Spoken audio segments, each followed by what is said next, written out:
Hey Soul family, I really just want to start today by honoring you all. This last week has felt really intense for many families around the globe, and I just really want to honor you in being able to see those challenges and those really big, intense situations that are coming up for you. I really want to honor you in being able to look within and know that those challenges are all part of your family's growth and your own growth. I do feel like all of these things are happening to really look at the current structure and what is going on in the world right now, and to be able to really unveil a lot of mistruths that have been going on for eons, and to bring us all really back to our soul work, which is going within and asking what we truly need as individuals and as families. And when we know that, when we go within and we work out what our soul is truly needing, then our life begins to expand and feel lighter, and we grow and thrive. And so today's session, I really feel, is I'm going to really have the intention that we focus on the family, but in particular the children again, and they keep coming in because it's our children that are bringing through all of these new paradigms and new wisdom and new ways to sort of really navigate and make change in our world. And so I'm going to start today's session using my family harmonizing spray, which is now available on my website to purchase. So this spray is all about just really being able to center and calm the nervous system. This is a beautiful one to have in your little tool belt for your children when things are feeling a little bit crazy for perhaps them. If they're, particularly if they're sensitive kids and they're picking up on the external energies that are going on, this is a beautiful little tool to have on hand. And I'm going to use the Soul Freedom method today to tune in to the families in the collective and see what is coming up. So let's start. So we'll just tune into which chakra or energy system is out of balance in the collective for particularly families at the moment. So let's just ask. Okay, and so what's coming up is the sacral chakra. So the sacral chakra is all about creativity and sexuality, which are both linked in together. The sacral chakra is located around the genital sort of area, and what I'm feeling come through with that is when we look at creativity, I feel like we need to take it even deeper and look at your soul's creative expression. I mean that in the essence of how embraced is your soul to be able to really express its truth in the world today. And particularly if we focus on our children, I really feel that we have a structure in society or a set of belief systems that are in place that we all tend to refer to when it comes to creative expression in humans, but particularly in our children. I know that my daughter in particular shows me every day that she is not in alignment with these collective beliefs around what creative expression is. And it wasn't until we pulled her out of the structure that we are now able to see her expressing herself in her unique creativity in a way and many ways that do not fit with the norm, but my daughter is able to feel in alignment with her soul. And last night she actually told me, this is coming from my nonverbal daughter, that she is happy.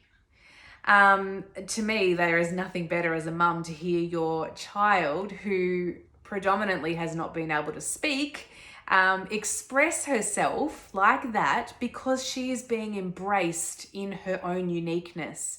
And I think it's important for us to look at the structure I know we've had therapists come in, and the very first thing that they do when they want to see my daughter in her creativity will be put a paintbrush in her hand, put some paper in front of her, or grab a marker, some colored markers, pencils, or even chalk, and ask her to create something.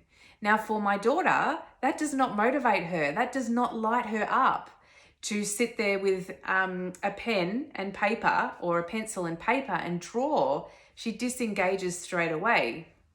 And what she's showing us is a different way of expression, where we had a team meeting at our place the other night, and which was just divine. And we asked all of our beautiful team members or support workers, what do you think lights Bella up the most? And every one of them said what lights them up the most. She responds beautifully in her creative expression accordingly. So one of the therapists said that she loves singing to Bella, and that lights Bella up. And Bella gets up and starts moving her body and expressing herself in that situation when she does that. That's because that support worker loves to sing, and Bella's responding to that beautiful, expansive energy.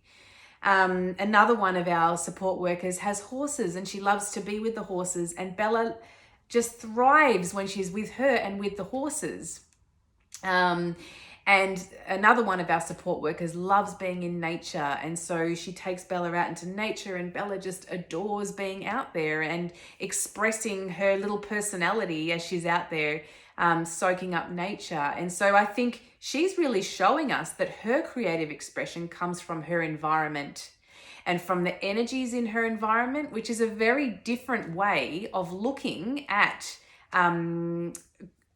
how a child responds in their world and how they expand and thrive. And so it's just an example, though, of how, the current structure is telling us that if she doesn't enjoy doing those things or creatively express herself in those ways, then she is different and she is separate, whereas she's showing us a whole new way. And so it's just about being aware of the current structure and how that is potentially limiting your children or yourself as well.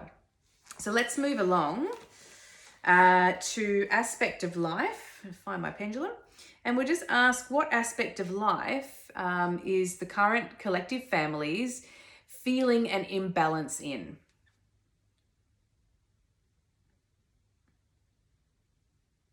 Okay, and so what has come up is it's to do with family and friendship, and in particular the word partner has come up. And now I know generally that would feel as if that was like a love partner or someone that you're in partnership with, and it may very well mean that for you. What I'm feeling is like more the word soul partnership, the words soul partnership. And what I'm feeling is having this awareness around who am I partnering with in my life to be able to really express and honor my own truth.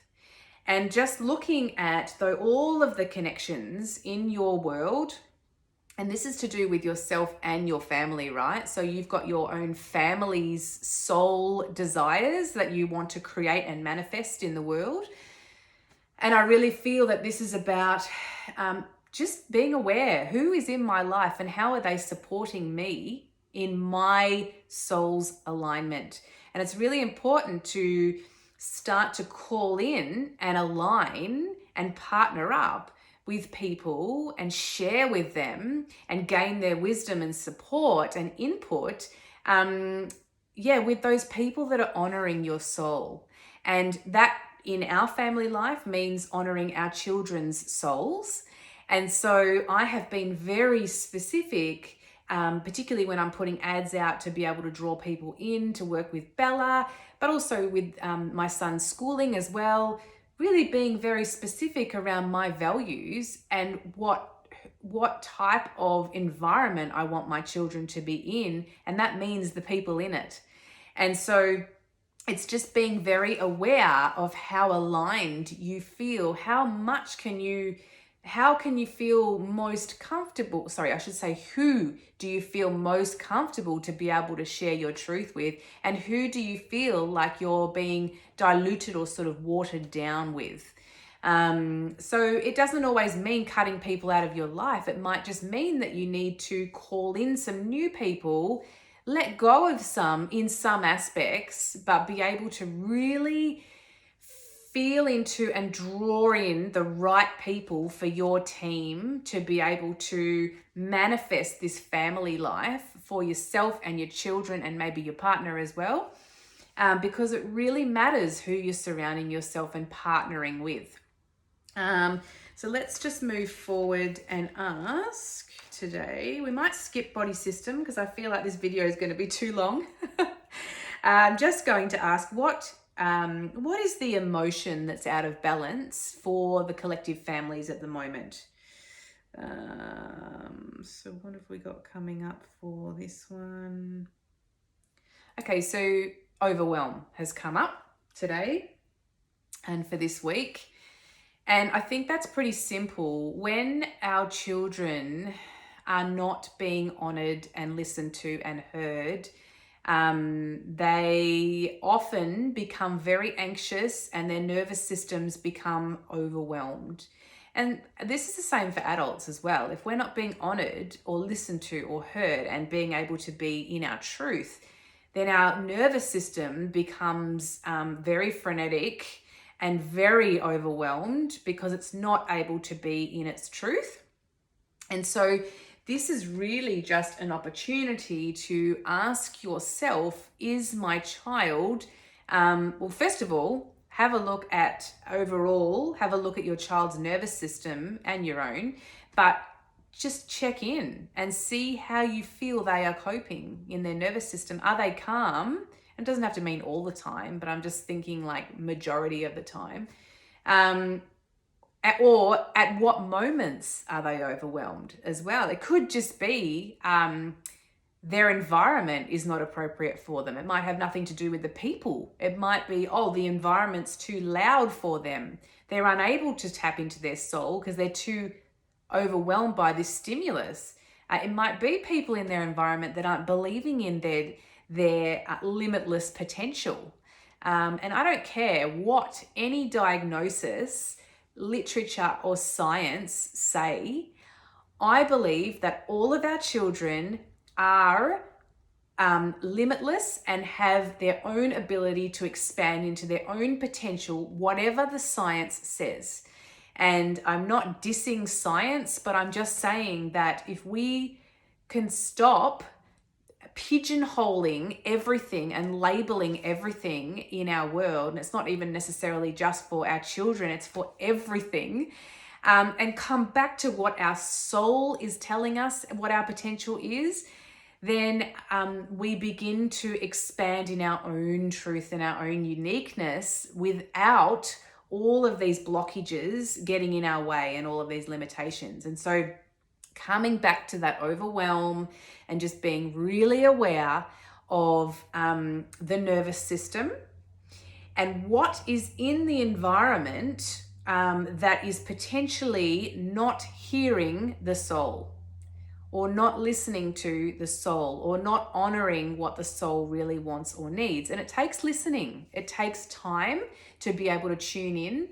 But that's what I'm really feeling with overwhelm. So I'm just going to finish up by asking, what is the best way that we can support ourselves in the coming week? So let's just ask what we can call in.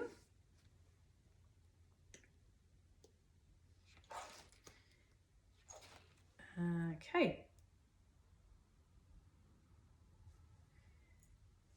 Yeah, so visualize has come up. So that is all about really being able to visualize what we want and then start to set some really clear intentions. Because I know with a lot of us, we find that in our current reality, we might not have those people that are really hearing us at a soul level. But I think if we're putting an intention out there, because intentions are so powerful, to call in those souls, getting clear on who we want in our life and the outcome and the support that we want to be able to feel from those people, the type of environment we would like for our children, and just putting some beautiful intentions out there and just being aware of those daily. That is just such a powerful thing to do, because when we do that regularly, then we start to attract in these beautiful things that we are so worthy of creating and manifesting into our lives. And just to finish off the session today, I'm going to transmit to everybody who is listening this family restorative elixir. And so I'm just going to apply that now. And before I finish up, I'm going to do just a big clearing on all of those imbalances that are coming up. So if you just want to close your eyes and receive right now, we're going to clear out overwhelm and clear out any lack of being able to support our soul's creative expression. Beautiful. Okay. And this is really about being able to sort of be aware of what's currently being offered in society as a structure, and being able to really take a leap and do something different to really honor your soul, because that is what our children are calling in at the moment. It is so strong, and I'm seeing it with my daughter. And for her to tell me that she's happy when this is a little girl who very rarely speaks, she is showing me that I am on the right path, our family is on the right path, and just to keep honoring, even though it feels different, even though it feels uncomfortable at times, it's so needed. Anyway, beautiful people, I'm sending you so much love, and I really look forward to connecting with you next week for the next edition of Soul Freedom Fridays. Lots of love.